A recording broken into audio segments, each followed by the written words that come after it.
I want to thank the Cleveland Browns and the GM Andrew Berry for drafting me and giving me an opportunity to fulfill my dreams of playing in the NFL. But I'm going to have to decline this draft pick because they drafted Dylan Gabriel before me, and I will not be embarrassed like that. I'm not some third or fourth string quarterback you can just bring in to be made fun of. Not to mention Cleveland is a boring-ass city, as everyone knows. Even their own LeBron Diddy James left that city to go to Los Angeles. So, yeah, I declined my selection because I want to be drafted by another team that plays in a good city like Los Angeles, Miami, or New York. I thrive under the bright lights, and everyone knows the street lights don't even work in Cleveland. So thank you to Cleveland for drafting me, but better luck next time. Prime time Shedeur ain't made for that city.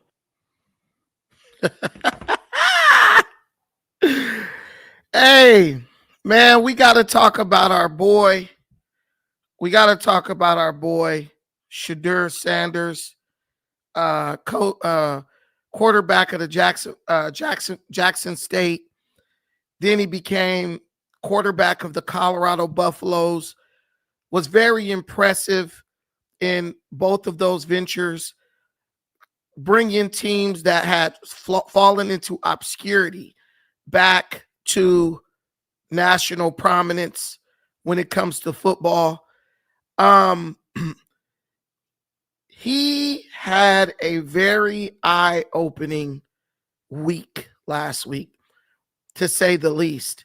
When he saw his draft status or his draft selection drop all the way from being a top 3 NFL draft pick down to being you guys correct me if I'm wrong, I believe he went down to being the last pick in the 4th round of the draft.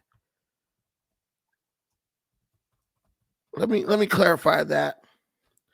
He went down to, so Shedeur Sanders ended up being the 144th pick, and he ended up going to the Cleveland Browns after actually, I believe, saying some negative things about the Cleveland Browns previously.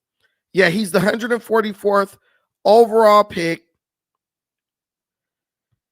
and he's going to exactly the place he didn't want to be. Give me a 1 if the sound is okay. I appreciate y'all letting me know. But we're not necessarily about to go over Shedeur Sanders' draft status. We are, but we aren't. I'm going to talk about the reaction of African-American people in America to Shedeur Sanders slipping from a top 3 draft pick all the way down to the 144th draft pick, and the reason why he slipped down to that number. Now, everywhere I look, I hear a bunch of people, and primarily Black people, talking about how Shedeur dropping down to the 144th pick, not being drafted in the 1st round, means or proves that what we've all known for so long is true. We know that because Shedeur Sanders went 144th in the draft, the NFL is racist. They're trying to humble a young Black man. This just proves that anytime a Black man shows confidence, they're just trying to knock him down and teach him a lesson and show him put him in his place and maintain the grip of white supremacy over all these poor, young, unfortunate Black men who are basically moving into a position to potentially earn hundreds of millions of dollars playing in the National Football League. And earlier, I was on the Viral Way podcast, and that sentiment was expressed very, very vehemently. Like, with much passion. I mean, we were in there screaming. Well, I wasn't, but they were in there screaming because in their mind, Shedeur Sanders was being abused. He was being taken advantage of.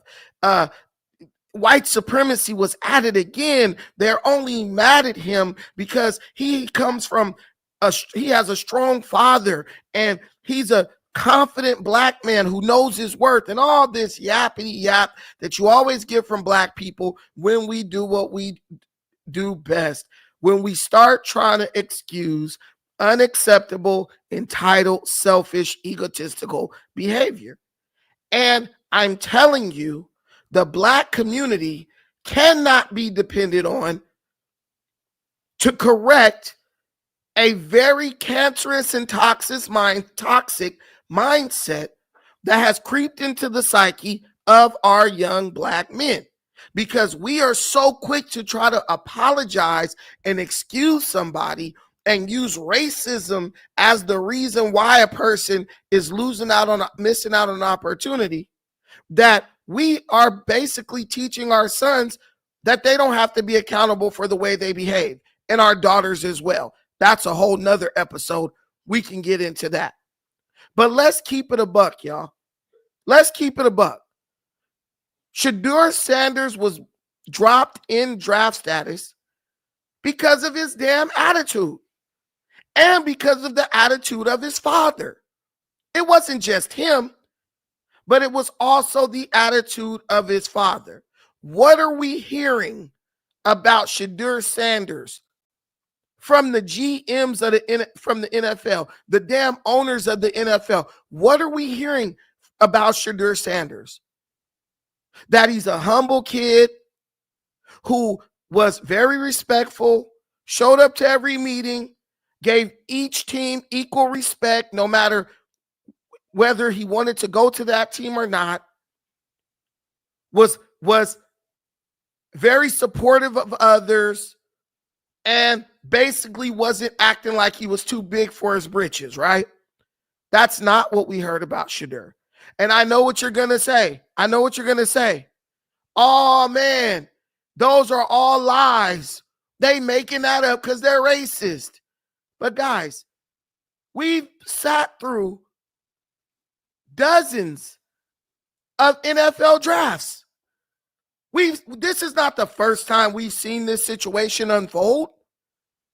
And it's unfolded with people who were white and black. I hear people talking and trying to, okay, so what are some of the things that Shedeur Sanders did that people say hurt his draft stock, right? Okay, one thing that stood out to me is there was a meeting with the team, and Shedeur Sanders is meeting with the head of the owner of the team, and the owner of the team comes out and says Shedeur showed up 30 minutes late for their meeting. Oh, Brandon, that don't matter. Oh, Shedeur is going to be the highlight. He's going to bring so much attention to whatever team he goes to. Listen, man, it doesn't matter. Those GMs and owners, they don't give a damn about Shedeur Sanders like that. Yes, he has a big name. His father is Dion Sanders. But do you guys know that these people are rubbing elbows every single day with the greatest people who ever played football? This man is a great college player. But as far as the NFL is concerned, he is unproven. I hate when people do that. And because I am black, I especially hate it when black people do that. Because we love to make one person bigger than the program. And if you look at our communities look like a crappy ass major league team. Because why? Because everybody is willing to put one person over the program. Everybody is willing to make one person bigger than the program. Even in a neighborhood, we'll sit up and let a drug dealer or some loser wreak havoc in our neighborhood because he's so cool and he drives such a nice car and he hands out a little bit of money every now and then, or do a turkey drive every Thanksgiving. Oh yeah, so now he gets to be bigger than the program. Now he gets to act like a cancer within the community, and nobody wants to say anything because of a couple of little nigga trinkets that he might throw out every now and then. Come on, guys. Come on, guys. You're doing the same thing that made your communities unlivable. And you're mad now because these white folks who own these NFL teams are not going to do that. They are not going to make him the special super Negro who gets to break the rules while everybody else has to abide by the rules. I'm going to tell you why I know for a fact that racism had nothing to do with Shedeur Sanders falling out of the first round, out of the second round, and out of the third round, all the way down to the fourth round. It has nothing to do with any of the stuff that African American people primarily are saying.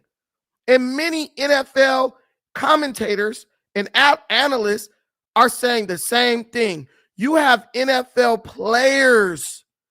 You have NFL players who are black saying the same thing. But we're going to continue to say, oh, fifth round. I'm sorry, guys. The fifth round. I'm sorry about that. He's a fifth round pick. But why he wasn't drafted high. And I see the people in the comments, and I got y'all, and I'm going to let y'all call in because I'm not an expert on sports. I played a lot of football, but I do not follow sports. I even played football in college. I don't follow sports. But I'm telling you, you don't have to be a sports buff to know about this situation. All you have to do is be someone who's ever held a job before. I'm a person who has hired people before. I have employees now. And what we forget is that the NFL is just a damn job. It pays a lot of money, but it is still just a job. And there are certain do's and don'ts when you are applying for any job. And Shedeur hit almost every don't. Work performance is not everything. But let's be real. Showing up on time, respecting your coworkers, having a humble attitude, being teachable, being coachable, and doing things that are conducive to creating a healthy work environment are all part of your performance. Not just being able to stock a shelf or drop the oil in a car or sell a bunch of real estate. There are rules of engagement when it comes to any job or hiring process, and we forget that. This is why a lot of us don't run businesses. And those of us who do don't run successful businesses because we're always trying to give somebody special treatment, making them bigger than the program. My kids ain't got no damn Shedeur Sanders poster on the wall. This ain't 1995. Don't no kids keep no NFL player poster on their wall. But let me play this so y'all can see why this guy, some of the things that hurt him. These teams looked at it and they said, we don't feel like the value is there to take Shedeur Sanders in the first round. There was a team that traded up in the New York Giants that didn't feel like he was good enough for them to take him with the 26th pick. These teams looked at it and they said, some people are saying, bro just wasn't good enough.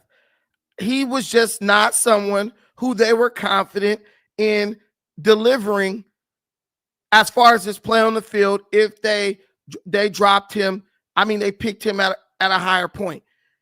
I don't buy that. I don't believe that Shedeur just wasn't good enough because I understand one thing about football as a person who played football, right? Travis Hunter wouldn't have been able to do half of what he did without Shedeur being able to get him the ball. A wide receiver is absolutely nothing without a great quarterback to get him the ball. You can't put me at quarterback and Travis Hunter win the Heisman as a two-way player. So just the fact that Shedeur Sanders was the quarterback on a team where a player won the Heisman, do you understand? That's a big deal, especially because Travis Hunter was going both ways. So as far as his conditioning, bro was playing with a more depleted tank than everybody he went up against, whether it was on offense or defense. That alone poses a risk or creates a very unique situation for a quarterback, because now I got to find a way to get this ball to this guy when he could be a step slower than the person defending him because he's exhausted from going both ways. I don't believe the performance crap. This idiot, I don't even know his name. I think he's just taking the easy way out because he doesn't want to say, hey, man, this guy's attitude is messed up. And that's what you got, right? That's what you got. You got a bunch of people who were afraid to say what it really was because they didn't want to step on Dion Sanders' toes. That's all that was about. They didn't want to get on Prime's bad side. They didn't want to get on Coach Prime's bad side by saying, hey, man, your son's attitude is messed up. Because if you say, hey, your son's attitude is garbage, that's like you're taking a shot at Prime. So instead of being real, being true, staying true to the game and to the code and telling bro, hey, man, your kid, he got that big head syndrome. Bro got the big head and said, you need to check his ass before it's time, for him to get drafted, because if you don't, it's going to make his stock fall. But did they do that? No, because black people rather keep a friend or a frenemy than just be honest with somebody. This is a point where Dion himself needed somebody like Lamar Ball or something to step in and be like, look, kinfolk, I understand I never played in the league. I'm nobody to you. But I can tell you, right? I can tell you that what you're doing, how you're having such a huge role and giving so much input as to where your son's going to go play ball and all this stuff, right? It's going to hurt your son. It's going to hurt your son, right? But they didn't want to say that because we have a hard time, just being real with each other. And I bet you now, Dion, if he has any sense, I bet you he's kind of wishing that someone stepped in and said something to him. And just to be clear, the first video I played was a joke. That was AI, guys. I hope y'all would not but truly believe that Shedeur Sanders would be that dumb to get up there and say that. But honestly, the way bro's attitude has been, I'm sure a lot of people are like, man, I wouldn't be surprised if he got up there and said that. So when you're saying, oh, they're trying to humble Shedeur, you damn right they're trying to humble Shedeur. Because a Shedeur that is not humble is useless to an NFL team. You are no good to an NFL team as a cocky young rookie coming in like your shit don't stink and I'm God's gift to the NFL. Earlier today when I was on Viral Way, there were people saying that that's fine for him to behave like that.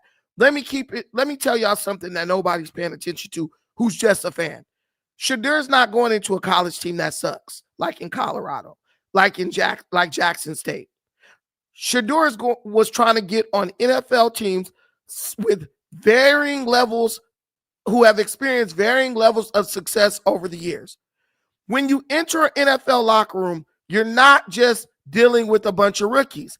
You are dealing also with veterans. And veterans do not want to see some young punk who's still wet behind the ears coming in, who's probably making more money due to NIL deals than they're making, coming in, acting like he's God's gift to everything. You guys sit up and call these NFL GMs and owners racist.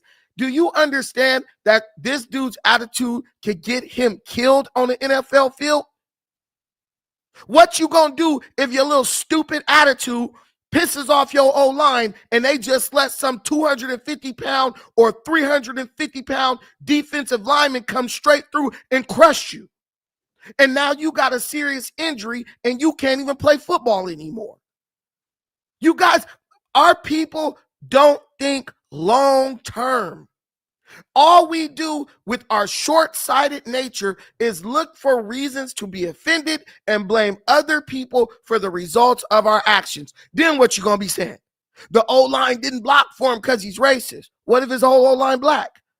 We've seen it before, where teams basically turn against the quarterback and the dude is getting destroyed so bad that the team's like, I just got to release this dude. You guys are worried about the GMs and the owners. The GMs and the owners are looking at the players, who this guy has to play with, who this guy has to work with and get along with to win them championships. That's the way that goes. But all we see, racism, racism, racism. And even your ignorant response about racism makes no sense. And after I play this quick clip, I'm going to tell you why.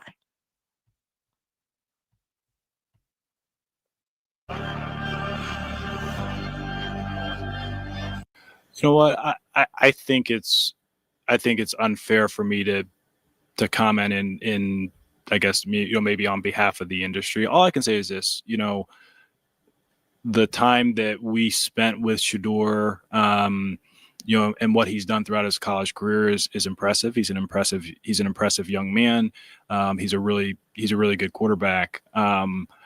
Sometimes, fit comes into play. And I'd also say this, there are 4 more rounds of the draft. And then maybe lastly, it's less about where you get picked and what you do after you get picked. That's really the most important thing.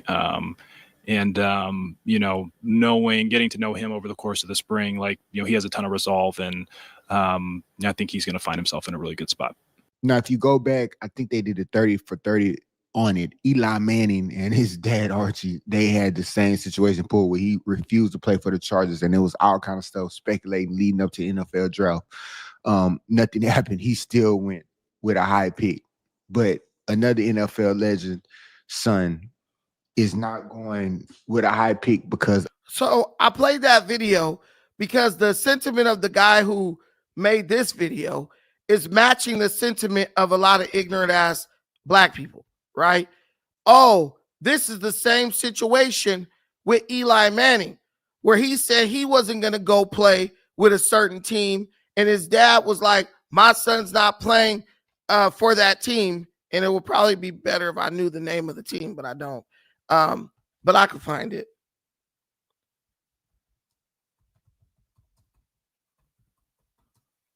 Okay, so Eli Manning refused to go to the Chargers back in 2004. But it's not really the same situation because Peyton Manning, Archie Manning, one, Eli Manning had a brother who was already successful in the NFL, who was playing in NFL before he even got drafted. So people were like, okay, we have an idea. This guy has somebody who can kind of mentor him when he actually gets into the league and help him, go through the paces, deal with the obstacles and the challenges that arise.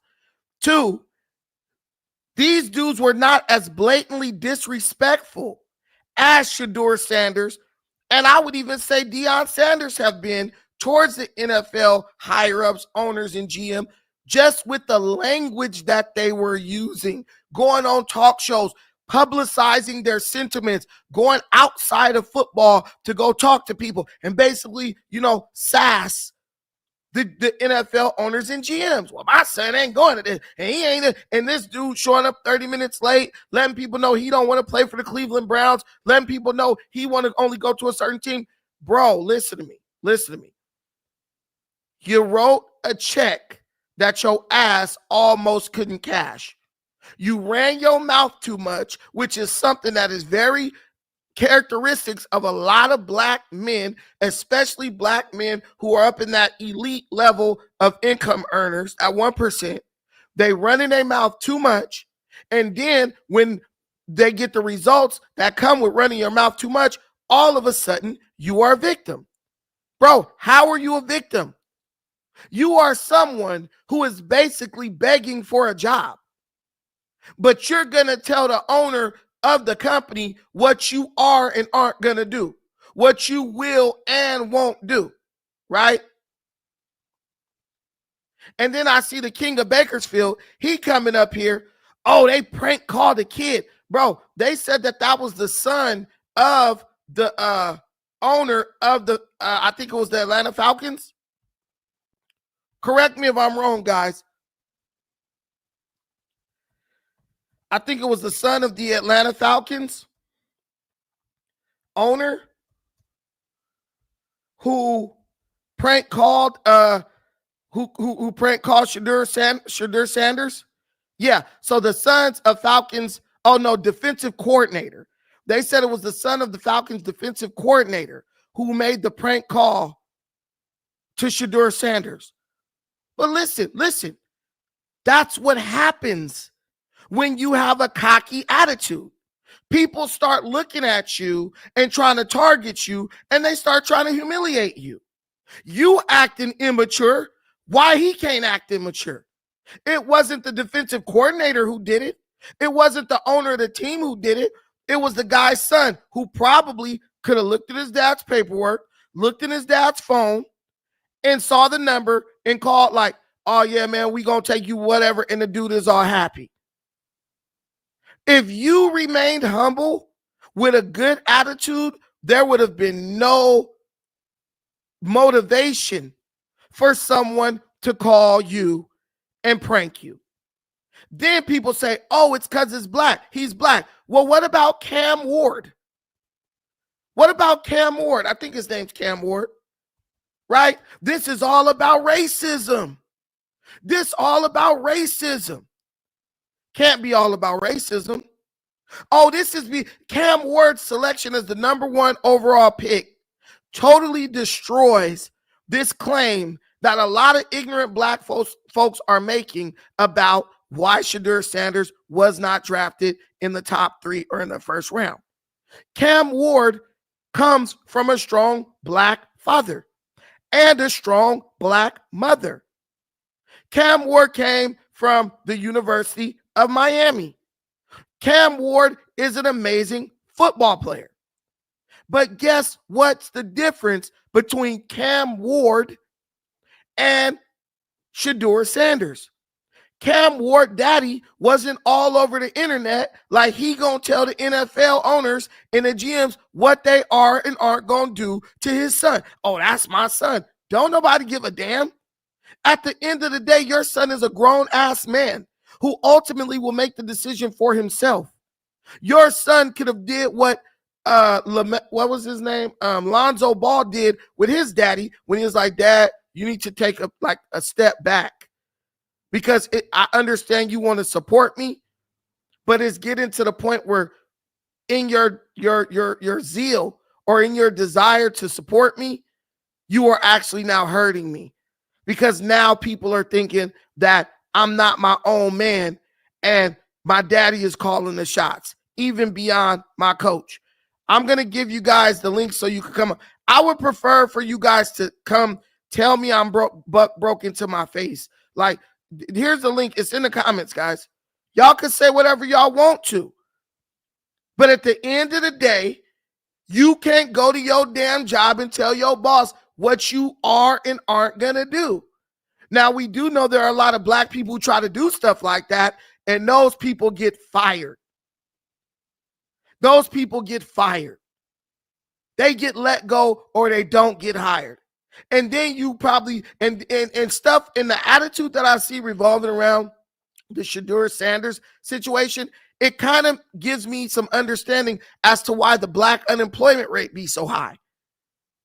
And if you talk to a black person, they'll say, yeah, I told them I ain't doing this and do that. And then go look at them on the job. They ain't doing none of the crap they lying talking about they gonna do, right? Understand something. You gave away the Negro League. You gave away your black sports leagues. Now you plan according to the white man's rules when it comes to sports. They're the owners. You're the workers. They're the GMs. You're the players. They decide whether you get to suit up and be on the team or whether you're at home sitting by the phone waiting on a phone call. Know your role. Know your place. Know what cards you're holding so you don't get out there and make a fool out of yourself. I believe Shedeur Sanders is an incredible player. I watched every Colorado game. I watched every Colorado game, every last one, to watch Shedeur, Shiloh, and Travis Hunter, and what's the other one name? The fast one, the one play receiver. I forgot his name, but he's a baller. I love watching those dudes play. They need to get a bigger D-line and a bigger O-line, but the Colorado Buffaloes were they play great football, and they did a lot better than people thought they were going to do, and they did a lot. They made history on that sorry-ass team that ain't done nothing for decades. And Dion should be commended. But at the same time, Dion fell victim to his own vices. Dion fell victim to his lower self. And what was the biggest criticism to Dion Sanders, even when he was playing? Jimmy Horn Jr. Jimmy Horn Jr. Yes, sir, Mr. Ifialua. Jimmy Horn Jr. His biggest criticism was, bro, was too cocky. But see, even Dion got his ass humbled in the NFL when he met somebody by the name of Jerry Rice. He wasn't as fast as Dion. He wasn't as flashy as Dion. He wasn't as good looking as Dion. He didn't have none of the style points that Dion got. But when they got on that field, flashiness meant hard work and dedication. And hard work and dedication whoop that ass every time. And Dion will admit to you, boy, I couldn't even sleep the night before I played Jerry Rice. So what I'm saying is this. I'm saying this. When it came to play and confidence, yes, Dion should have instilled his values into his sons. But when it came to hard work, dedication, and humility, he should have tried to instill a little bit more of Jerry Rice into his sons. Because that's where Jerry Rice had him beat. And that's what showed on the field when Jerry Rice used to tear his ass up whenever they would play, no matter what team Dion Sanders played for. Also, Jerry Rice had more longevity in the league than Dion Sanders. And it's nothing wrong with saying that. That's what shows growth. That's what shows growth. And people can grow in certain areas and not grow in other areas. Dion went from Jackson State. He stood his ground when they was trying to get on him and they were stealing money and all that stuff, and they wanted him to bend over and accept it. Because he stood his ground and did what he's supposed to do as a man, he was able to get a bigger blessing that paid off tenfold for him. But when it comes to this situation of facilitating his son's entry into the NFL, he did a horrible job as a dad. Sometimes, and I learned this myself with my daughter playing volleyball, sometimes you got to know when to take a step back. You could want to be there. You want to be dad of the year. You want to defend your kid, right? But you got to know when to take a damn step back. Hey, man, these systems, they are there for a reason. Let my son have the experience of every other draft pick.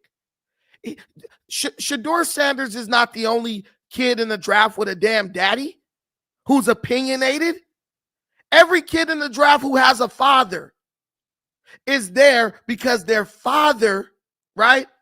Every kid who has a father in the draft who has a father is there because their father took certain steps that needed to be taken to get their son to the point where he could be a candidate for college and then be a candidate for the NFL.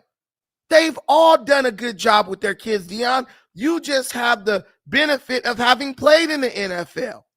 But you know what they all also had to learn how to do? They all had to learn how to take a damn step back and let the process work itself out. Dion was hands-on and he was a good dad, but bro was too much. He was too hands-on. He didn't step back and say, son, you a man. I'm going to tell you, you always got to be respectful, son. Never go in thinking you too big for the moment.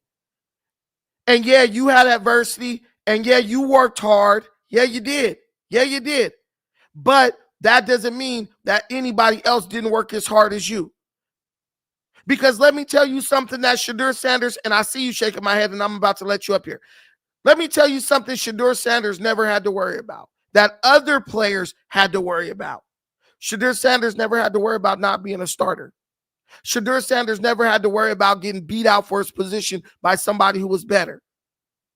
Shedeur Sanders never had to worry about whether or not he was going to get on the field. He never had to worry about what he was going to eat that night because he doesn't like the crap that they're serving in the cafeteria.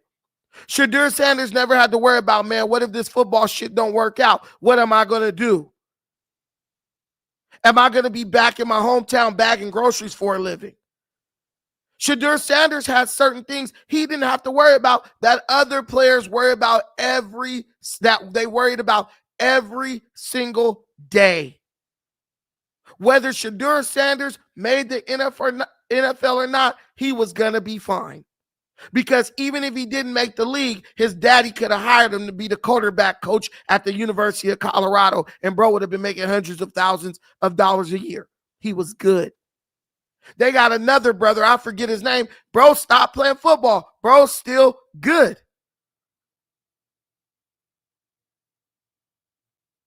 No, Shiloh tried to do it the right way, and he got signed by the Buffalo Bills. Somebody said Shiloh gets no love. Shiloh got signed by the Buffalo Bills, but Shiloh does not play a very like a pretty or romantic or romanticized position like quarterback, right, and receiver. All right, we're going to let my boy shaking my head up here to give his opinion on this situation with Shedeur. What up, Shaking? Yes, sir. All right. Yeah. Oh, Tampa Bay. My bad, guys. He signed with Tampa Bay. Go ahead. Listen, man. Black people so screwed up in the head that today on YouTube I saw a lady say they buck broke the boy Shedeur. They buck broke him. And in my mind, I'm like, damn, y'all still think of yourselves as slaves in the head. You know what I'm saying? And that's what's the problem with BP. Like y'all mentally enslaved still. So in my opinion, if it was first off, if you come in my home, you can't come in and act how you want to act. You need to be proper. You need to be respectful. That boy going into the NFL, it seemed like he gonna do what he want to do. He's entitled. And then, like, if I was an owner, I don't want Dion Sanders coming in there and telling me what he ain't going for. I curse his ass out. Get the hell out of here. This my shit. And they entitled. And I don't feel bad for the boy. Like, and then you listen to him talk, he don't even talk properly. Like, he wasn't even focused in school. You know what I'm saying? Like, he's entitled. And everybody feels sorry for him and calling racism and things like that. Man, listen, man. That boy he had a silver spoon. He gonna be all right. His life is gonna be just fine, whether he played in the NFL or not.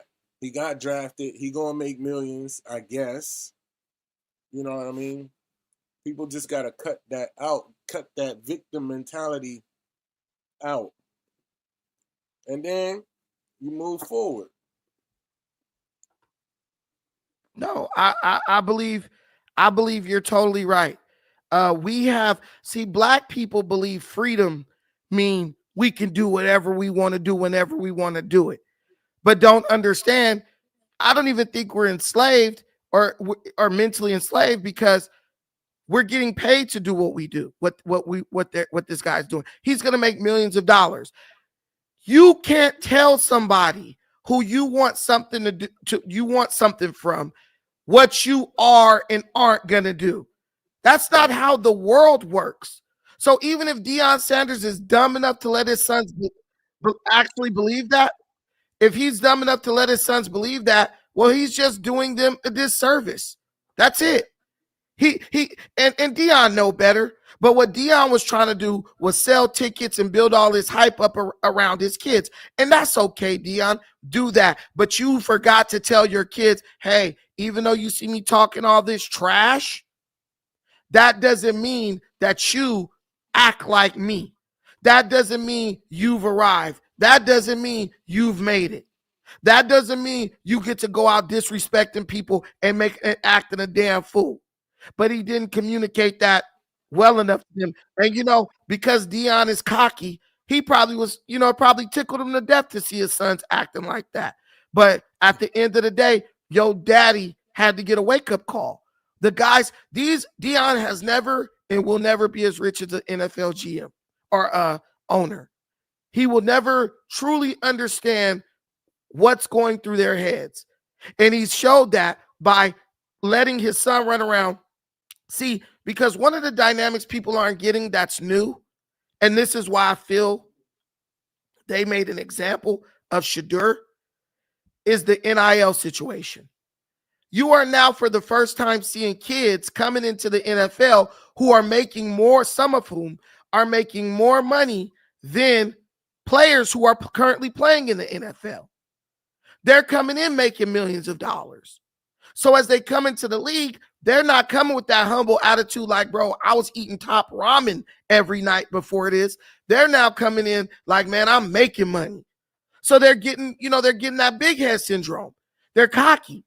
And if you're an NFL GM or owner, what better person to make an example out of, to show these young punks that, look, just because you're making a little bit of money in college, that don't mean we rolling the red carpet out for you in the NFL.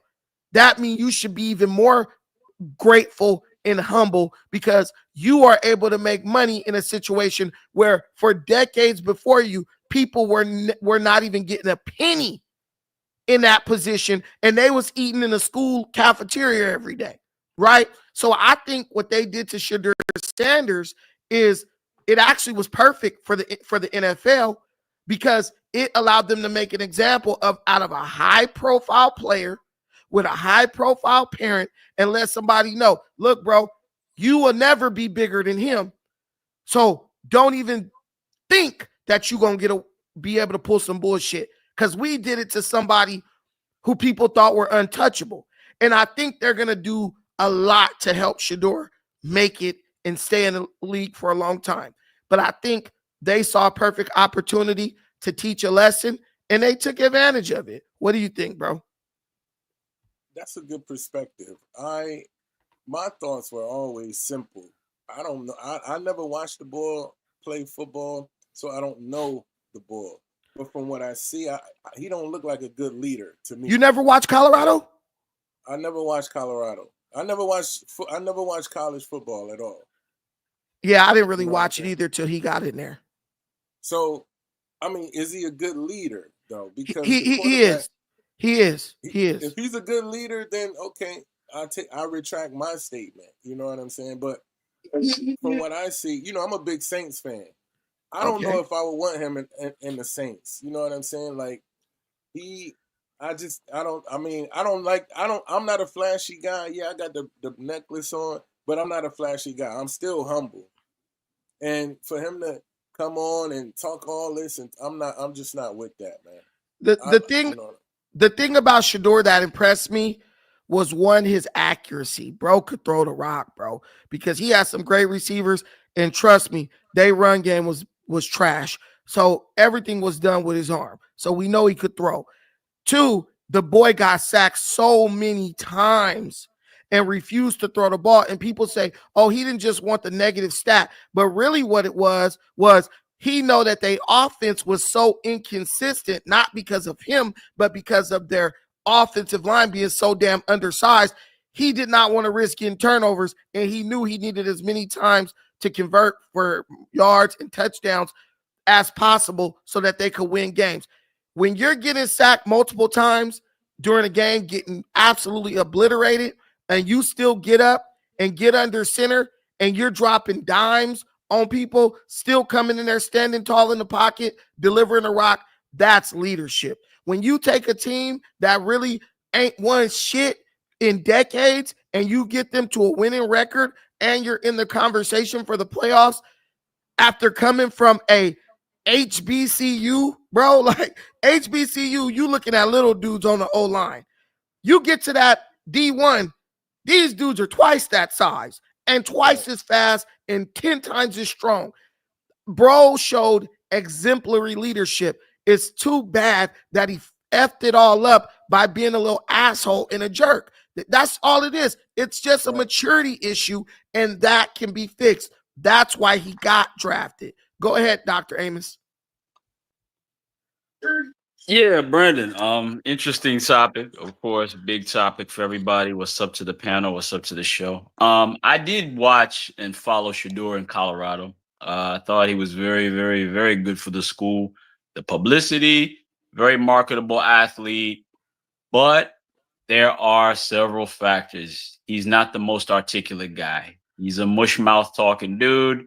But like we said here in the chat, he had a 3.9 GPA in school. Okay, cool. America has that history of humbling Black athletes, as we all know. Jack Johnson, Joe Louis. Joe Louis was told every time he knocked out a white man to never, ever smile. Jack Johnson, first heavyweight Black champion, started dating white women, I think married a white woman. Congress passed the Mann Act because he married a white woman and said that he was transporting white women for prostitution. They made a whole congressional act about Jack Johnson flaunting, his athletic success and his money, yada, yada, yada, yada. Great point about the NIL deals. NIL deals, it made a lot of these kids rich. And when you give 18, 19, 20-year-olds, 21-year-olds millions and millions of dollars, of course they're going to be cocky. I mean, shit, a lot of dudes are cocky who are just 9-to-5 people. I mean, and then some of these are Black athletes, right? So they're not going to have that normal, humble, regular day-to-day mentality. Reports came out that in the interviews with the teams, they said that Shedeur's interviews were terrible, right? They came out and said that he was not a good interviewee. So all of that, I think, just created this scenario that we saw this weekend. The guy could use a little humbling for sure. But doing what they did to him, I think definitely it was done on purpose, and it was to send a message, obviously. And I think everybody here agrees with that. I don't know your take, Brandon, because I know that you think that white supremacy doesn't exist. I think you said that many times. That's not okay. So wrong person. I think Black people make white people supreme over them. I don't think it doesn't exist. I think white supremacy exists in Black people's minds because we want to be like white people so bad. Like you ain't go. White supremacy don't exist in the kitchen. White supremacy don't exist on the sports field because there Black people are confident that they can win. But in certain areas where Black people doubt their own ability, yes, we do manifest white supremacy. Like you said, bro got a 3.9 GPA. But at the same time, okay, you got an issue with the way you talk. Why your dad didn't make you go get some speech classes so you can get in those interviews and articulate yourself based according to your actual intelligence. There's remedies for this shit. Media training, exactly. But what do? As long as we whooping their ass on that field, don't nothing else matter. And now you're realizing, no. It's a bunch of other stuff that matters, Dion. And you weren't the guy to teach that because, Dion, let's be real. you never experienced. He get all that ugly shit from his mama. Dion was good looking. Dion had the style to flash. He talked well. He ran fast. He jumped high. Dion couldn't teach his son how to deal with his limitations in that area because Dion never faced those limitations. And that's where, as a man, he should have understood, yo, you know what? I'm going to need to get someone who can teach my son about this stuff. And guys, let me do this. I'm going to be shameless right now. I'm dealing with a similar situation. My daughter is a really great volleyball player, really great. I've never played volleyball before. Now, I could teach her what I know as far as like determination, hard work, work ethic, commitment, all that stuff, right? But I can't say crap about maybe why she wasn't in the game for the whole game or, I don't understand. I didn't understand rotations and all that stuff. Me, I'm looking at my daughter. She's a straight baller, right? Why isn't she in the game? I'm mad at the coach. But one thing I know, don't say anything because you don't ever go to the coach complaining about your kid. And I thought my baby should be in all the time, right? But then I learned, oh, no, it's the rotation. You have to have 2 middle blockers, and they have to swap out. That's the rules of the game, right? So I shut my ass up, and I watched, and I learned. I knew my limitations. Dion doesn't seem like he's a person who's aware of his limitations. And so therefore it was a disservice, to his children. But I'm going to actually shamelessly play you a video and y'all can watch her play and tell me, he has every right to talk shit. But I still realize even though she's good, that doesn't give me a right to talk shit to the coaches. And I'm not just saying she's good. That's my kid. She's great. She's no, she's a baller. Hey, let me play.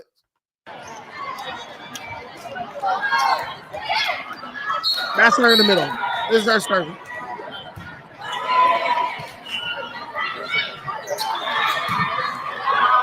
Oh,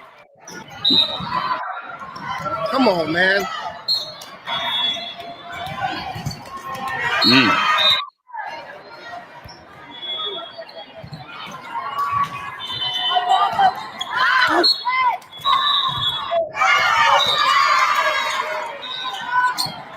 Let's go.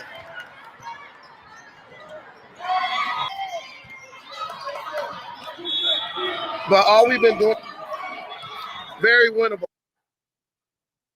So, Brandon. Yes, sir. I think that, the point that you're making is that all parents are proud of their kids. Let's go. That ain't happening. Right. And so any parent will feel like, hey, why isn't my kid in the game? Blah, blah, blah. I mean, that might be human nature. Right. With the Sanders family, there's definitely entitlement because they're wealthy people, because they've been in the spotlight for so long. You know what I mean? They expected the guy to go in the first round. We all expected it, and it didn't happen. And what the wake-up call is that professional sports is a business. It's a business, You got to be marketable. You got to take direction. You could be a star, but there's an owner of a team, the GMs, the different coaches. It's a business, and everybody has to be a team player in this shit. So, that's all I'm saying. I think that the racial element was definitely part of it for sure, but it's not the only element. So the thing is, you can't really say that because look at Cam Ward. Look at all the other black men who got drafted. See, that's they don't act like Shedeur, though. They don't act like Shedeur. And that's what I'm trying to tell you. So when you talk, and the whites who act like that, which is very rare, but they do exist, like the Johnny Manziels and stuff. Yeah. Where are they? They're at home. Look at what happened to Money Manziel. I remember. He was a real big show off. So what we're saying is, I'm not saying none of that he was blackballed. I'm not saying none of that is not true, right? What I'm saying is stop saying it's because he's black, because they've done it to every race in the NFL. It's a dude right now who's at the University of Tennessee, I want to say, the Samoan cat, who had the NIL deal that was paying him $30,000 a month. And his daddy's stupid ass told him to hold out before he came out to play again, because he wanted a bigger NIL deal that was gonna Nico, right? That was gonna pay him $80,000 a month. That Yeah. motherfucker got released. Okay. Yeah. He ain't nowhere near black. So that's all I'm saying with black folks. Stop trying to blame everything on the color of your skin because it's just lame. We know what it is in sports. White, black, blue, green, whatever, right? If your ass got the messed up attitude, they call it the big head syndrome, right?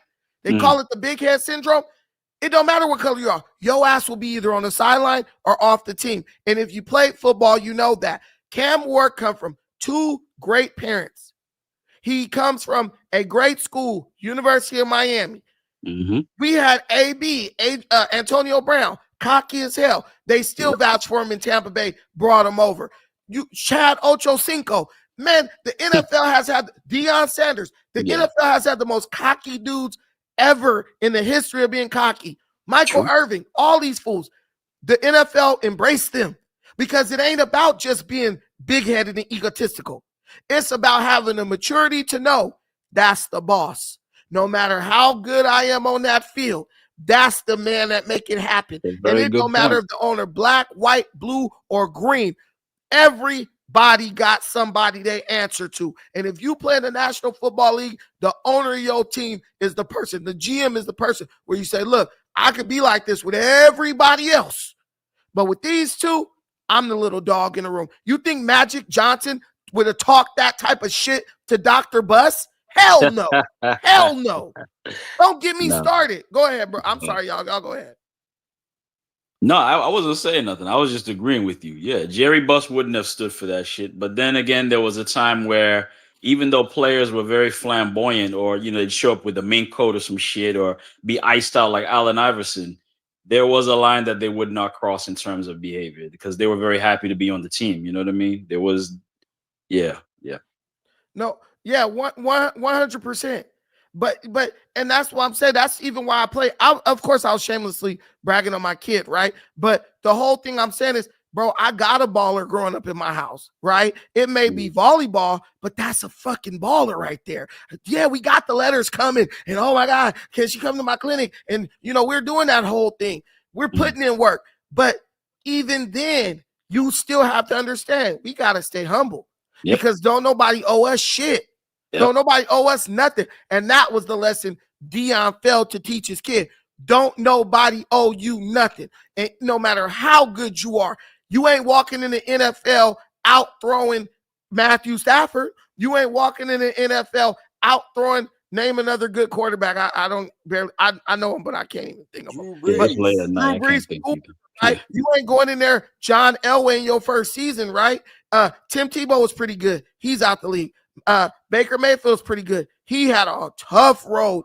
Johnny Manziel is gone. Remember Ryan Leaf? He's gone. There's so many people. Carson Palmer, Matt Leinart, all these people came in with a higher draft status than you. They're gone, Shedeur. So to me, this should be the moment where bro is treading lightly. Bro is really soaking it in, really getting gamed up so he can make sure that he doesn't get in the league and be the biggest name bust in the history of the NFL because that is a risk. It is. What else shaking my head? What you think? Like I said, I didn't watch the board too much. I'm not a fan of the cockiness, man. I'm really not. I'm not a fan of that. I think it's tacky. I think it's a front. I think they acting because who really walks around like that and just with his nuts hanging all the time? You know what I mean? Like, who really does that? It's just an act, and I think it's unnecessary, and that's why he got what he got. Somebody said, what's wrong with being cocky? If you feel you have the skills, Muhammad Ali is a perfect example. Brandon, you always taking the Neanderthal side like you're always with white folks' lawyer. No, Muhammad Ali was cocky on camera. When Muhammad Ali was in the room with them dudes who was paying them big bills, Muhammad Ali knew when it was time to do business, be humble, be thankful, be grateful. When he was Cassius Clay, he was still boxing, y'all. You don't remember those days. That's because he was coming up through the ranks. He never got at Angelo, right? Going on, Angelo, like remember that when the Don King in the movie. That they said that really happened, where Don King tried to talk shit to Angelo Dundee or whatever his trainer's name was, and Ali got at Muhammad Ali at Don King. Don't you ever talk to Angelo like that, right? They all got someone who they revered. Mike Tyson had Customato. They always had somebody who they knew. You can do all this shit out here in the streets, but you don't ever pull that crap with me. Mike Tyson had him. Muhammad Ali had him. Joe Louis had him. Joe Frazier had him. Shedeur don't got that person because his daddy is his coach, right? His daddy check his ass, but it's a father and son relationship. That's a different dynamic than learning to show respect to men who are not related to you. And that's one of the things Shedeur is going to have to learn to deal with. He's, for the first time, probably in his career as a sports player in college and then the NFL, he will be answering to a man who he is not blood related to. And sometimes that can be a challenge for people. Go ahead, Hakeem. Yo, what up, man? What up? Hey, man, I just been thinking like an owner, man. For some, you could probably make something happen off of it, but it's just like I wouldn't be able to handle the circus that surrounds the whole Sanders thing, man. Like the sports journalism, like you basically being ran 24/7, like y'all the Trump of sports. You know, ESPN talking about y'all 24/7, journalists all over the place. Like it's just gonna be a distraction to the rest of the team. I don't know. I don't think his skills outweigh the circus. Right. At the end of the day, it's still a team sport. It's not one guy. One guy can't go out there and win a Super Bowl. But I just put in the comments, you just lost $30 million in trying to blame it on racism. You lost that. White folks didn't force you to be cocky. White folks didn't force you to not interview well, right? You lost that. What about accountability? But you want me to tell you the difference? Shedeur Sanders, if he's the man I think he is, he's going to have accountability, right? You walking around, he can have that mindset, but that mindset will be corrected so he can be successful. You walking around at 30 and 40 and 50 years old with the same mindset, and you ain't got shit. You ain't got shit. Brandon, there's dudes that are 30 and 40 and 50 years old who do have that mindset, and they're the man at the nightclub. You know what I mean? Yeah. But I just wanted to also add into Hakeem's point. It just took me back to, y'all remember The Last Dance, the documentary about the Chicago Bulls? Yes, the sir. same kind of scenario. Jerry Krause, the owner, with Michael Jordan, beefing with him, undersigning Scottie Pippen for all that money. So, I mean, even the greatest of the greatest can get humbled when the owner wants to humble him. You know what I mean? But he is a 70% passer, though, like 70% accuracy. I think that's excellent. That's actually excellent. Also, considering that he threw the ball, how many times he threw the ball. But what we're saying is this is why I'm telling you it's not hate.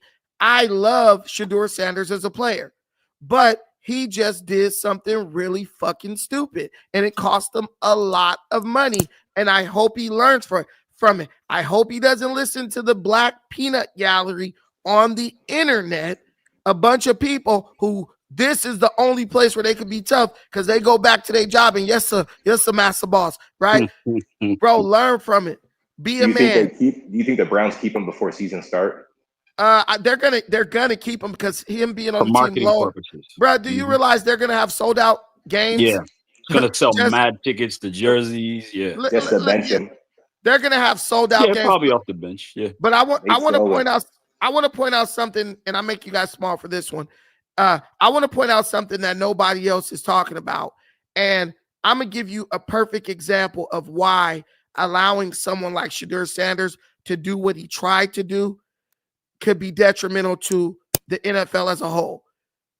Where is it that we're seeing this kind of situation where the players are taking over the league in real time?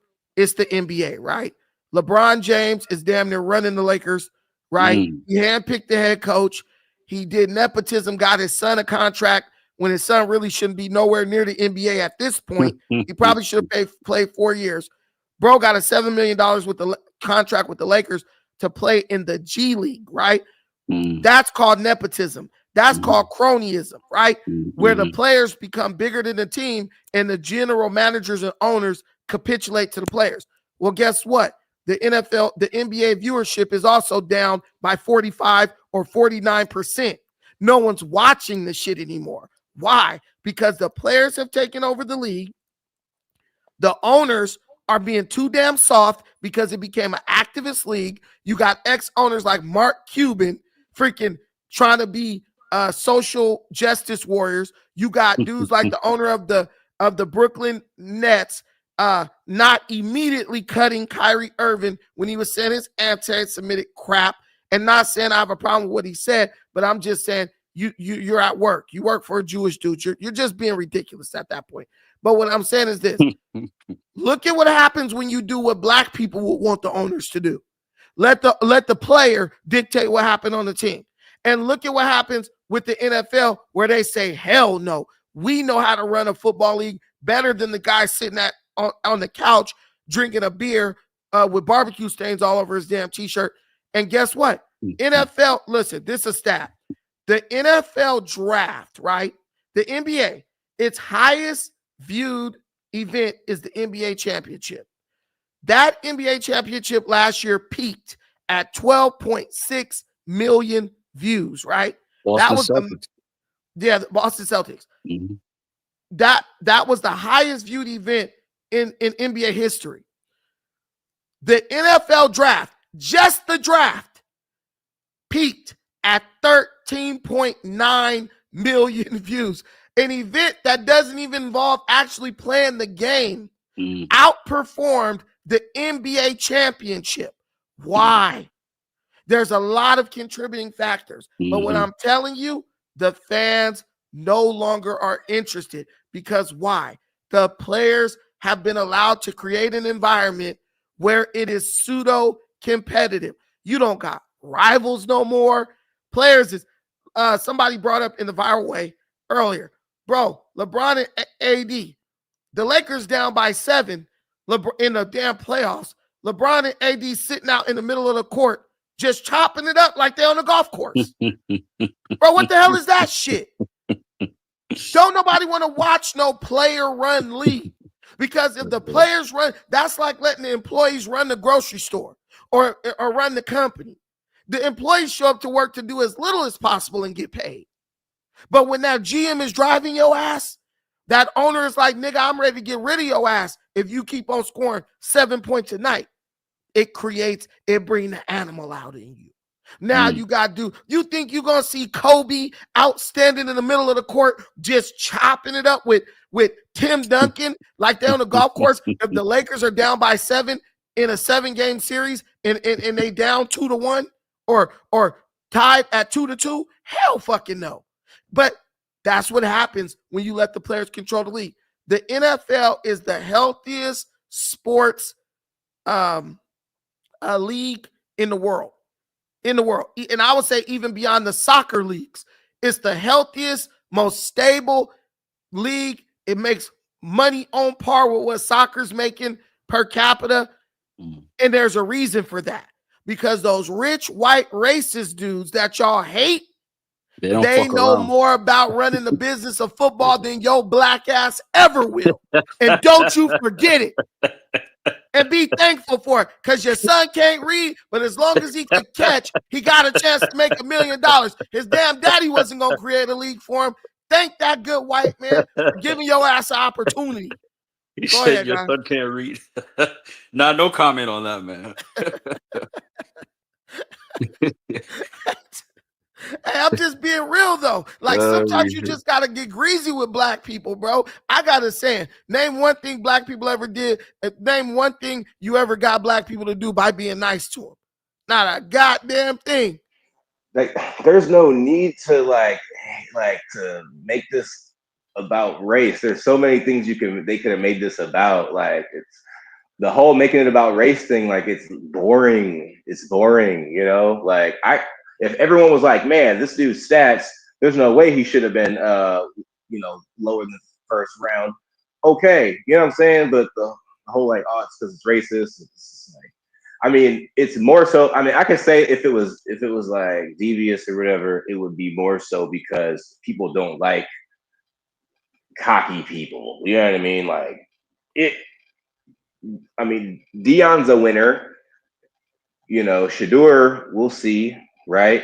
Um, I think it's also just semi-abusive for the whole, you know, going down the path of your parent that is one in a million athlete already. Like for instance, Bronny, right? The torture he's probably going through. I wouldn't be surprised if he off himself. But you gotta be like your daddy. Come on, it's LeBron James. Come I on, mean, it's Dion did he? Sanders. But Like bro can't they're even. just cash cows. Oh god, Bro can't even hoop, bro, and he's set for life. Stop. The man made $7 million this year and sucks. right. All he I can do is mean, play 2K now, and he'll be fine. Chill at the crib. bro gotta run around with his girlfriend. Probably rides his ass every night and tell him how amazing he is. You know, that's about all he gonna get because he's never gonna outplay or outshine LeBron. And once LeBron is gone, Bronny's probably gonna be gone also. Do you think Shedeur is gonna mess over Cleveland, for instance, because maybe he doesn't want to be in that city? Maybe he No, wants to be in like a Miami or an LA. no, I And he'll think sabotage. No, I think Shedeur has a great opportunity because Shedeur, he's on a team that's not expected to do anything. He actually gets to sit behind very accomplished quarterbacks. Deshaun Watson ain't won shit, but bro is a great quarterback, elite. Joe Flacco, I think, has won 2 NFL championships. And then there's another guy, I forgot who it is, but then he's the 4th one, right? All I would be doing is sitting down, soaking up game from those 2 guys. And then when it's time for me to shine, or when somebody has an opening at the quarterback position, look, man, I'm ready. I've been sitting. He gets to do what NFL quarterbacks used to be able to do. See, now we bring a quarterback out of college and we expect them to be ready to play immediately coming out of college. Oh, you got to get there and ball out. And that's why you see dudes like Dak Prescott and others just looking absolutely horrible because they never were given a chance to develop as an NFL quarterback, right? Shedeur gets that opportunity. So if Shedeur is smart, he sits down, he draws the people into the stadium with his name recognition, and he just becomes a student of the game.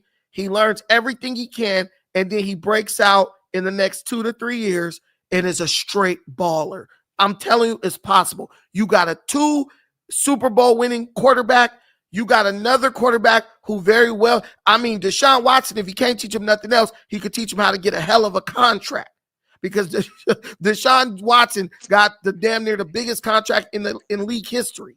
But do you think at this point maybe Dion would hurt him more than help him? Maybe he needs to move on and grab some other mentorship, not as like a slight to his dad, but just as a, you know what I mean? Like, I think he can listen to his dad to a certain extent, but I think the NFL has evolved a lot since his dad played. He needs to find somebody else to take advice from and someone who his dad also trusts. And I think that's where Joe Flacco would come into play. Someone who's accomplished, won Super Bowls. You know, he has no reason. Joe Flacco is on the end of his career. He has no reason to hate on Shedeur. Joe Flacco and Deshaun Watson damn near should be like, bro, we want to hand you the torch when we're gone. Because I don't think Deshaun Watson's going to be in the league a bunch of more years. I think once he's done with this big contract he got, bro going to be ready to dip out because he's already fucked up. His leg got jacked up. You know what I'm saying? So he's probably ready. Once the scar tissue and shit starts setting in, bro going to be like, man, I'm just trying to crawl my ass off the field when it's all said and done. Balenci Aziz, go ahead, brother. Yeah, good evening. Can you hear me? Yes, sir. Hey, yeah. A few times me and you disagree about stuff, but a lot of times I agree with you more, and I love it when we agree with each other. In this instance right here, I agree with you again. I wish that we, and it's not about color, but I wish that we as blacks can recognize, and I made it simple. When you go to apply for a job, right? Say you're going to apply for a plumber job. And you got one guy coming in, he got on a regular polo shirt, like one of them tennis shirts he got his shirt tucked in with a belt on, maybe got some regular Timberland boots on and some Carhartt pants. And then you got another guy come in with a 3-piece suit on and a briefcase applying for the plumber job. Who you think gonna get hired for the job? 3-piece suit. No, not the one with the 3-piece suit, the one that looked like he's cut out for the job. I'm not Okay. going. Yeah, I'm not going to hire the one that's is a plumber job. And so my point is, he came in overdressed for the job. You can't overdress for the job, and that's the thing with Shedeur. I mean, they made a prime example out of him. We do not own anything. We do not own these entertainment companies. We don't own these sports franchises. I don't know. I don't know why we as blacks think we own this shit. It belongs to them. They get to regulate the rules and regulations. They get to regulate how they want. If you remember, I don't know if you guys are old enough, but you remember the Allen Iverson situation. They made an example out of him as far as the dress code. I mean, you can't have blacks doing what the fuck they want to do. And then we get arrogant with this shit. We get arrogant with it. We get on one hand we talk about, and we never finish what we're gonna do, even though we might say, you know, fuck the NFL, that knee shit, whatever. Who was that cat that did the one knee on the shit? And you don't even Colin see him. Kaepernick. Colin Kaepernick, right? That went out the door. So now we think that we own the NFL when just a few years ago we were saying fuck the NFL. I mean, Right. we just fucked up, man. We just fucked up. And then you got Dion. I don't know why. I mean, I like Dion. I like his sons. I like what he's doing and everything. But to me, Dion is not the smartest person in the world. He's not. He's not. I think he's overrated. You know what I mean? And I met Dion back in 1992, and he was flashy then. It was him and a couple of homeboys. At that time, it was the big gold, the truck gold, and all that kind of shit. And he looked just like a straight up clown. His son, I was shocked. I was shocked when I looked at that draft party, and the dude came in. Shedeur came in with the. I don't know if you guys seen it, but the dollar signs all over his clothes, and I mean, it's some old school looking country shit. And I'm like, look at this. And then what makes me so mad is that why not do the streaming thing? If the NFL was trying to make an example out your ass, I would have pushed my son and say, look, man, son, you got enough money. Fuck the NFL. I don't give a damn if I'm coaching Colorado or not, but fuck the NFL and do the streaming thing. Do your own thing. You can make way more money than the NFL players. Don't settle for that if you don't like it. Instead, you know what? Go ahead and take it. You know what I mean? And then I think if the boy ain't good enough, he gonna phase out just like all the other Johnny Manziels and all that shit. I really do. If he's not good enough to me, you know what I'm saying? Yeah, I mean, you're totally right. There's a lot of things I think Shedeur did wrong. I also think Shedeur is working really hard to live up to the image of his dad, and that's just not you. Like, you're a quarterback, bro. You're not a corner. You're a decent looking guy, but you're kind of mush mouthed. Like, you're not gonna be Dion Sanders. I'm sorry to say that, but he needs to realize that. And this is where Shedeur needs to try to be his own man. All that, the case is full of money. They do have a party after he got drafted by the Browns, bringing out a briefcase with all this money and stuff. When you look at that as an NFL owner or a GM or a coach, you're like, this guy's not hungry. This guy has money. There's no reason for this guy to work extra hard or put in that extra workout when he really doesn't want to. Why? Because he already has it. He's making that money already.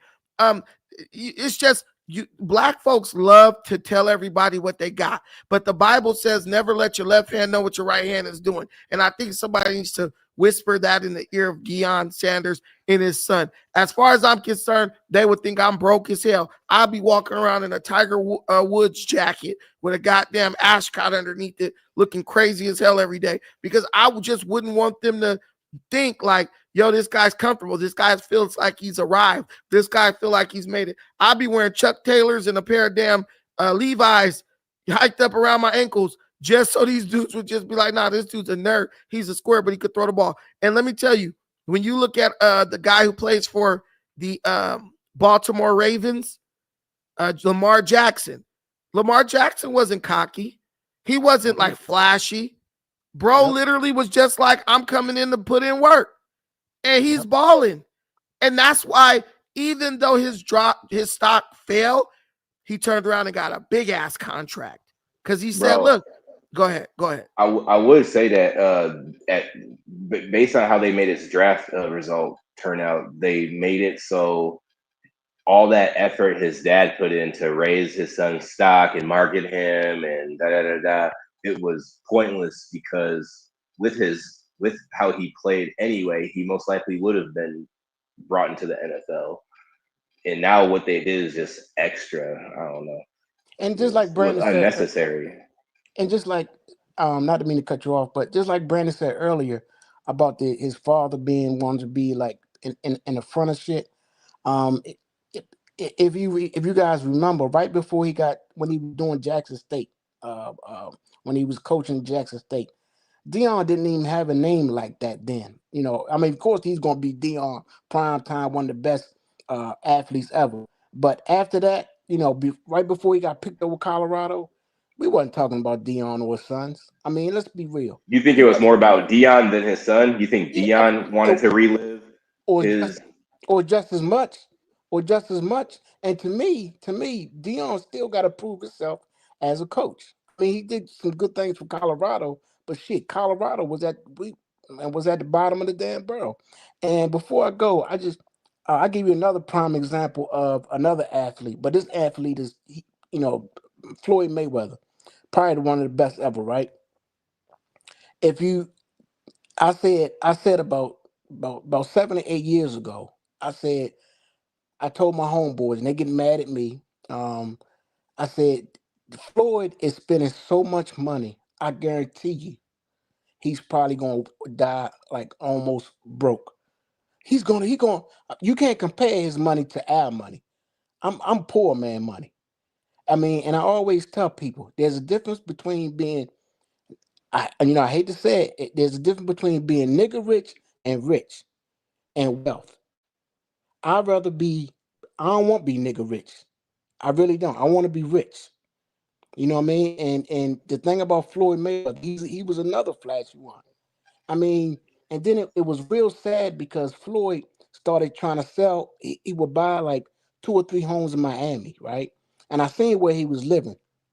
He would buy one condo, and then about 5 miles away from the condo, he bought a house. So place every place that he was living at, the Negro had about 5 to 7, 10 cars in the garage of the same color. What kind of fool does that shit, man? And then try to sell the cars back to the people that he bought the cars from. And when he tried to do this, what's the big time auction that they have every so often in Vegas? What's it called, Meekum? You guys know what I'm talking about? The car auction. Brian, you know what I'm talking about? The car auction that they have like in Vegas. Anyway, Floyd was trying to sell his cars to them, and they offered him like 50,000, 75,000. I mean, I'm like, man, what do you think? If you bought a Bugatti for $1 million and then you try to sell it back to them because you need money, how much money you think they're gonna give you for that car when your black hands had it? I mean, I hate to sound like Uncle Thomas or Coonish, but it's the truth. It's the truth. I mean, they might think just because they owned it that it is worth more, you know? Exactly. Yeah, and black people, let me tell you something. Black people think when you tell them the truth, you hating on them. When you tell them the truth, oh, you trying to keep me from something. Guys, we're all older. There ain't nobody 18 watching this stream. I can see the ages of the people who consume this content. The ages are from 35 to 55.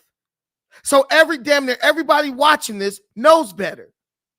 It does you nothing to be an old fool who ain't learned nothing. It does you no good to be an old fool who ain't own shit. Right, Royal Blood, your ass is not 18. Hey, but what I'm saying is the whole Shedeur rollout and stuff. It's time to put an end to the whole YN like image thing that they keep trying to push in these white leagues and all this stuff. It's they may punish them and stuff like that, but they love it and it feeds the beast. And it's like the Shedeur one was just so cringe the whole time, walking out with a bunch of jewelry on, like man, you could just tell. like, You dude, could just tell it was you look stupid. His dad had him looking like a 1980s drug dealer. Yes, like exactly. what He might as well have those platform shoes with the fish in it. Hey, Oh my Like on gosh, Booty Tank. man, I couldn't believe it. Listen, man, Darren Jones said, so is the black community trash. No, but there are many times where we act like trash, where we act trashy. And there's things we just will not let go. There's things we will not let go. Listen, my coach, right? My old coach, his name is Jason Brown. He was the white guy who was coaching on Last Chance U, right? If you ever watched that on Netflix. That dude was one of the best football coaches I have ever had. And you know why Jason Brown was one of the best football coaches I ever had? Because this motherfucker kept it real. He was a white dude from Compton, and he kept it so real. There was just, you could never rebuttal this dude because everything he freaking said, it was facts. It was true. Bro wasn't out here trying to like blow smoke up your ass. He was like, dude, I played in the league. I got tryouts for NFL teams. The fuck you think I need to be here with you trying to get over on you? And you just knew it. And he said something, he has a clip that's going viral right now on social media where he's talking to those dudes from Last Chance U and he's talking to them about their grades, right? And he said something in that clip that stuck with me. That boy said, ignorance. You should pull it up. Oh yeah, you know what? I am gonna pull that joint up. People need to hear it. It's just a freaking real ass it's a real ass man. I hope he posted this shit recently. Because I know this guy, I know he's talking about this Shedeur Sanders stuff. I know he's talking about why this guy wasn't drafted because he's dealt with many young black men. And what a lot of people don't realize is these NFL coaches, they've dealt with more young black men than a lot of black men have. Because when you're a father or something, you're dealing with your young black man, your son. But an NFL coach has dealt with thousands of young black men. So when you're going to them and you're trying to, oh, they racist, they white, they don't understand this, they don't understand that. That's just a cop out. That's just a freaking excuse. Because what do we know about black folks? If you tell a black person something that they don't want to hear, you're racist. Anything to where they can be dismissive. Anything to where they can be dismissed, they can just dismiss you without having to even consider what you just said. And that's not going to get us anywhere. I'm going to play y'all that clip, so don't go nowhere. But go ahead, Hakeem or Valencia Aziz. Do y'all think that, I'm hoping that the NFL and the NBA will expand, especially the NBA, whereas though the global players will learn the game and take over. I hate to say it, the American athletes. I mean, it's us, but like I said, a lot of times we get too arrogant and too flashy, and I'm always in sleeper mode. I don't know if you know, know what you guys talking about, but I mean, know what I'm talking about. But I have a challenger, right? And if I ever get a Hellcat, you know what? People still gonna think that is a Hemi Challenger because that's the way I want it. I don't want the flashy. I don't want the logos on the side. I don't want none of that. So when somebody look at, oh, he just got a Hemi. Nope, you don't see what's under the hood. You don't see the Hellcat unless you hear it whine. You understand what I'm saying? And that's how I like it. Where I live, I look like a black redneck. I live in Pennsylvania, right? So I look like a black redneck. Of course, if you come to my home, you'll see that it looks different inside. You know what I mean? I'm the regular nigga. And I can get flashy when I want to, if I want to. But I'd rather be in sleeper mode at all times. Just like, Brandon with the jujitsu thing and suspect. Suspect started looking at the chat and he was you could see the thing that he was looking at the chat. So this nigga like looking at the chat, and I'm looking at him, looking at Brandon, and man, he switched up so fast. He was like, "Do you think if I'm gonna let you put your but before that you was talking about the fight and shit. Now you talking about some other shit because you was reading the chat and somebody let people was letting your ass know in the chat that this nigga would fuck your ass up." So that's when he switched up. But my point is, I always like sleeper mode. And I don't know when we're going to get, because we don't own nothing. We don't own nothing. What's the dollar worth nowadays? About 40 cents to a dollar, 50 cents, 60 Couldn't cents? tell you. We couldn't tell you. We just know we ain't got many of them. Let me Nope, play this. exactly. Let me play this video real quick, y'all. This is some of the realest shit ever. This guy coached me. Actually, he's an offensive coach. I played defense.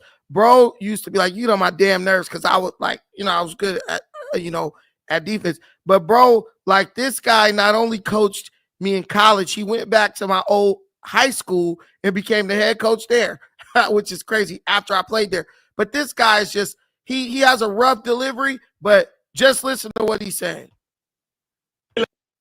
No, I'm telling you, because I know this dude. That's exactly, this was actually him being nice. This was him being nice.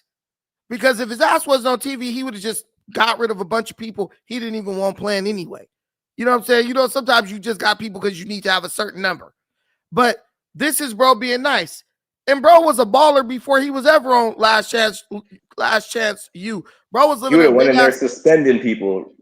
bro. You suspended. He would have been Four in there. Fs? Are you serious? You can't hit the field.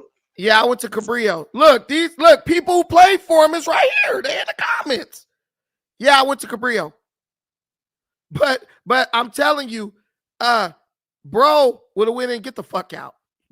You sorry as fuck. Get your, like, that's what we're missing nowadays. Someone who gonna get in there and just cuss your ass out. And all black people want you to see, oh, he's white. He's white. It ain't about white. Is what he's telling you true or not? Why are you failing out of art class? Don't listen to him. Be a failure. He's white. Don't sell out. What are you doing? Bro said he had a 3-1 record. Most football coaches be celebrating. I don't give a fuck. We 3-1. They could fail out. He said this shit is number 2 to that shit. He said I didn't learn anything, but it's a game. You got to learn how to play the game, and you're gonna be okay. That guy is balling. He's sitting up, going on his boat every day, drinking cigars. He got an Instagram. He got a channel on Instagram talking about sports, all that stuff. He wasn't even telling them they got to be straight A students. Nothing. He's saying you need to pass. 100 You can't do enough realistic. to pass. How you gonna get to the NFL? But do you understand why I'm the way I am? Because I came up under dudes like that. And do you understand why you're a straight bitch who don't believe in yourself and can't do nothing? Because you came up under people. It's racism every damn day. That gets you nothing. It takes you nowhere. Because sometimes the only person who's going to give you some game is a white dude. That white dude going to tell you more than your daddy told you after he fucked your mama and left. But if he's white, so he must be racist. A lot of the NFL coaches are just like JB, just like him. You think I don't know? You don't think I know what you go through? You don't know where I came from. I had 10 kids in my high school football team, just like you. I coached in the worst city in America with violence. You don't know, but that's us as black people. We think we know everybody's story. We think we know who everybody is just by the color of their skin and what they got going. When you realize that you don't know shit, that's the first step. That's the first step to wisdom. What do they say? Fear God. Well, that's the second step to wisdom, right? Understand. You are looking at Shedeur Sanders from the lens that you approach life through. And maybe if you examine, like, or either you're a hypocrite, which I think most of us are hypocrites, you wouldn't even do the shit you're telling Shedeur Sanders to do. If you lost $30 million, your mama, your family be ready to kill your ass. Because if somebody said, I will give you $30 million to bow at my feet and kiss my damn toes, 99% of y'all will get on y'all knees and do this shit. All bro had to do was show up on time. All bro had to do was be humble and be nice and be respectful. That's it. But see, he has the endless potential to make millions upon millions of dollars. He's gonna, if he's the man I think he is, he's gonna go back to the drawing board. He's gonna correct the mistakes, because even though he acted like an asshole, he's still in the NFL now. I believe that he could have been on a better college team to complement the skills that he did have and could have won more games. The NFL thing is really sort of, in my view, a continuation of what he's been dealing with, just because of what they've been bringing to these teams. You know, the Jackson State thing, you know, that's one thing, but the Shedeur circus, the contrived circus, that you just got to be cautious, because there's teams that they have an identity that may be different from other teams. And a lot of teams aren't the, hey, come here, be the flashy guys, like, you know, the old school Cowboys, let's say, right? It's a lot of teams want to be the disciplined team, like the Belichick teams, you know, or the San Antonio Spurs, Tim Duncan, Tony Parker was on there. You know what I mean? People just want to win now, you know? Well, here's the thing. You never heard black people calling Phil Jackson racist. You never heard black people calling Greg Popovich racist. Like, anytime a white person does something we don't like, suddenly they're racist. But you're not even considering the fact that the same GMs and owners that did not take Shedeur, they've given millions and millions, billions of dollars to black men just like Shedeur. They're out here offering. These dudes said, you know what? We got too many young black athletes coming out of the NFL who don't know how to manage their money. So we're going to make it a requirement that you take financial literacy classes when you come into the NFL and you get all this money. We're going to make it a requirement that you hire an accountant, all this stuff. They didn't have to do none of that. They could have said, you know what, let's get the niggas the money and then figure out a way to swindle them back out of it. And you know what we'd be doing? We'll still be lining up for an opportunity to get on that field. Black people are tied at the hip to the NFL. The better thing to do than just try to call people racist because you're not getting your way and they're not going to hand their league over to a bunch of idiots is learn to work with these people. Learn from them. That is one thing I will always respect about Magic Johnson.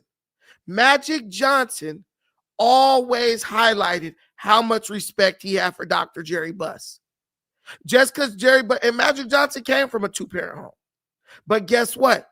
He appreciated the opportunity that man gave him. And do you think it's any coincidence that Magic Johnson ain't got to be doing nothing with the NBA, but bro still making billions?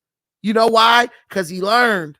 He soaked up that game from Dr. Buss, learned about investments, Dr. Buss bring Magic Johnson in a room with multi-billionaires. Do you realize that the same people Dr. Buss introduced Magic Johnson to, those are the same relationships Magic Johnson used to become a prominent investor in the city of Los Angeles?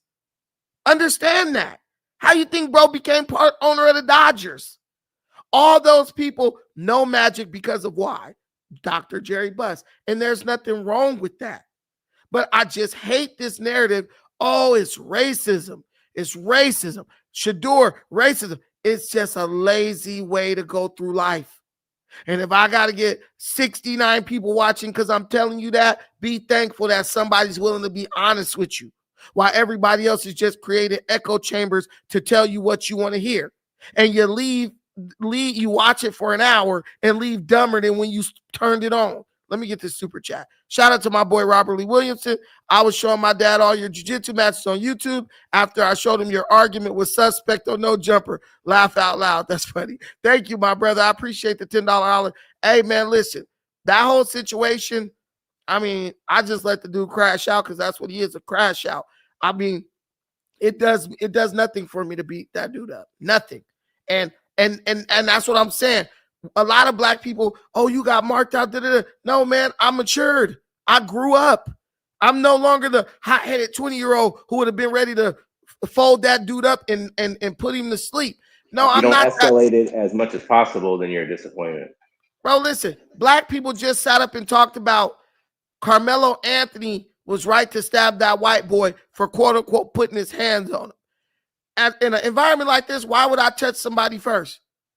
And then he killed me or something. And then they like, nah, you had my own people. Well, that big dude should have never put his hands on him. I know niggas very well.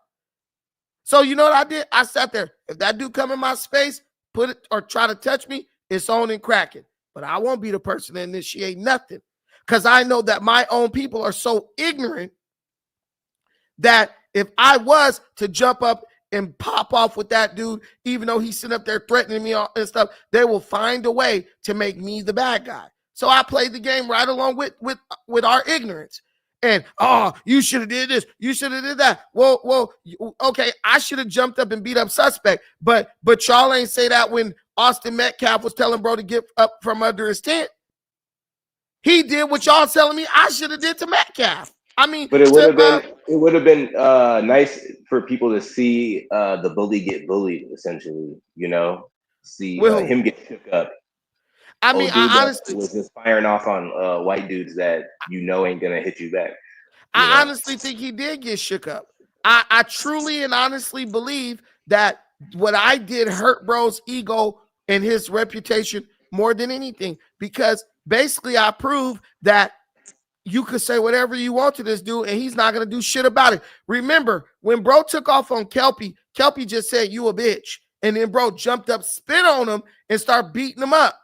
I told him, you act like a bitch out the projects. He didn't even do anything. He jumped up, bitch, bitch, bitch. And he did the right thing, because if someone just says words to you, just say words back. But what we learned was bro selective. He picks and chooses who he's going to try to come at that shit with, who he's going to try to put his hands on.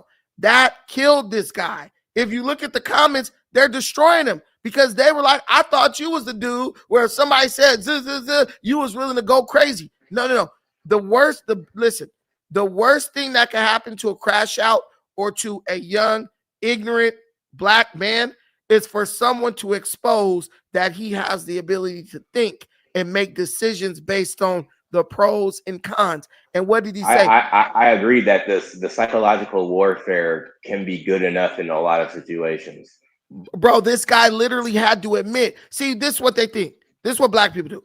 Oh, man, that dude crazy, bro. He gonna black out on you. He gonna go crazy. He gonna do this. He gonna do that. But then when you show him, no. This nigga can make a decision based on what's best or worse for him. Now, that mystique, that excuse that is afforded him, oh, bro, just crazy. Bro, just don't know how. No. Now we know he's calculated. He's able to think and put two and two together. So now when he start crashing out and acting crazy, people going to be like, man, sit your bitch ass down. You've already showed us that you have the ability to control yourself. We know you were just doing that because if someone is, look at like a dog, right? If a dog bite, it bite, right? It don't care who it is. You could be a freaking 300-pound bodybuilder or a 2-year-old little kid. The dog's a biter. He going to bite you, right? But if that dog purposely avoids the 300-pound man, and when he sees a little 2-year-old kid, he attacks that 2-year-old kid, that means that dog got to get put down because now that dog is predacious. It is literally preying on the thing that is weaker or he perceives to be weaker than him. That dog is maliciously doing that and is a threat to everyone around him. Same thing with people, right? Same thing with people. If you have been exposed to be picking and choosing who you're going to fly off the handle on, okay, bro, you don't even need to be around because it's like a man who beat on women, Hakeem, who don't want to fight other men. we've if another man challenge him and bro bitch up, oh bro, we know you just picking on people weaker than you. Now everybody know you a sucker. Get your ass out of here. That's the same thing as bro, and that's Yeah, why the people that may have had fear of him have no fear no more if they saw that. Right. And it's like now, bro got to be calm from now on. So I probably helped the situation over there because it's like, bro, you crashing out, but you only crashing out on people who you feel like you could beat, like women and little white dudes. You know what I'm saying? Hey, shout out to Dolomite for the $2 holler. I appreciate that, bro. But Robert Lee Williams said Brandon was a gang member at one point. Hella respect. Yeah, man, I was in a gang. Bro, when I was 16, I was hanging with straight killers. Not no, oh, nigga, this and that. No. It was none of that. They was pulling out a gun, shooting your ass. What is that little shit, that pipsqueak? That's nothing, bro. I'm literally, couldn't even make I'm sitting there sipping on my latte. Bro, can we get to the news? Let's do what we got. It just didn't bother me at all. It didn't really. And then I was telling the viral way today, they was telling me shit. And I was like, bro, I'm constantly on here arguing with you two little niggas. Like, I'm used to it already. If you watch me on the viral way, they be going crazy. I just be sitting there laughing so I'm used to it.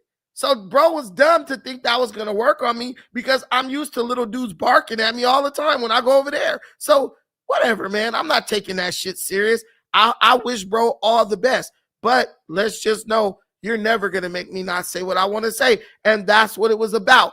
I said he said the N-word with the hard ER. He said he didn't, and he was trying to make me move off that point. And guess what? I didn't move off the point. So you put him in a position to where he had to be consistent with how he responds to things so far when he's on that show. And he didn't. You know what I mean? You gave him just what he needed to do a spit, a kick, and a punch. You know what I mean? And he didn't do it. And he tried to take it to the parking lot thing. And that's where it's like, bro, this is entertainment for one. So you need to come back with some roasts or something. You know what I mean? I did. Did you see my video I made yesterday? No, I'm talking about him. Like he can't, bro. Like he had to go to we don't fight people that's trained and he started he had to go write the threats. It's like, bro, people on the internet just been talking about this, how people want to blame Adam for being a Fed, but they over here making threats and just putting it on themselves, basically. It's like, bro. Because their egos are out of control. They become the characters that they portray in No Jumper. And I made the other video telling you, okay, bro was asking me like, do you want to go outside? Bro, when the show was over, we all walked outside together. We all walked out the booth together. You and your fat boyfriend disappeared. And I was in there talking to Josh and Adam and all of them. Didn't even see you. And then I went to my car, dug around for my charger, left. I was there about 15 minutes after the show ended. You disappeared, then said, oh, I went to the bathroom to go pee. And then when I came out, he was gone. Well, for one, why are two grown men going into a one-person bathroom? For two, why did you have to pee immediately after the show? I didn't see you drink anything. These guys expose themselves just the more they keep talking. But that's why you got to land the plane during the show so it ain't awkward like that. You know what I mean? Right. And I didn't give a damn. High stakes at all. The stakes were really low. So man, I walked out of there without a care in the world because I don't walk around worried about what the next nigga gonna do. Like, you wanted me to jump up and come outside. Don't no dude run me, okay? When you're in California, one thing you don't follow nobody outside because you don't know what they got waiting. He could have been sitting there. He could have been looking, and they could have been texting on the phone telling dudes to pull up. Oh, I go outside, whatever. And if you ever been in No Jumper, saying let's go outside and fight is ignorant because just where it's at, it makes no fucking sense. You know what I'm saying? Like, if I'll tell you after the show where No Jumper is. So the shit was just stupid. Okay. But you doing what you're doing. You correctly deciding which situations ain't. You know how we are. We would have took the situation where we can't look like no punks, so I have no choice but to escalate this outside. You didn't, you just was, I'm doing what I'm about to do. If you want to take it there, I'm more than ready. But other than that, I'm going to continue on with my life, so to speak. You know what I mean? Man, 100%. But yeah, I think we're gonna end it here, guys. I appreciate all you guys for coming up. Thank you, Hakeem. Nice background, bro. I'm working on hey, we trying to build the numbers up, man. We getting there, brother. But thank you guys all for watching. Thank you for popping up, bro. I appreciate it. Have a good night, everybody. Till the next time, take care of yourselves. But most importantly, please take care of each other. Peace.